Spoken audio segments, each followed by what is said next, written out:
Giplanuhan karon sa Talisay City LGU nga tagaan og gahom ang mga nagduma sa mga eskwelahan nga magdeklarar og suspension of classes. Subay kini sa mga insidente sa pagbaha sa Dakbayan. Ani ang report.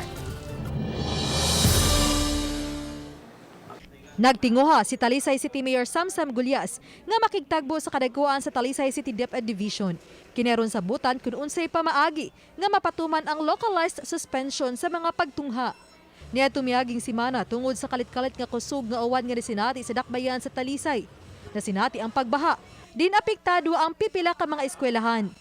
Matod sa LGU, maayo nga di na magpaabot sa proklamasyon sa mayor o di ba kaha sa DepEd office sa pagsuspenso sa klase. Aside from looking at that problem, ang ako yung plano niya na I plan to talk to DepEd that I want to have a memo or executive order to some sort that we will allow localized suspensions. Murag na ay committee in every school most likely, maybe involving the PTA and the school head or whoever mo na mo storyan sa DepEd that we will allow localized suspensions. Dugang sa mayor nga mas maayo nga sa komitiba sa eskwelahan anao say representante sa mga ginikanan. Kinaron dali alang sa mga tinun-an ang makapauli gikan sa eskwelahan kuno galing adunay mga pagbaha o bisan unsay emerhensiya nga siguradong luwas sila. Uban ni Cleofer Lumayag. Ako si Famary Dumabok.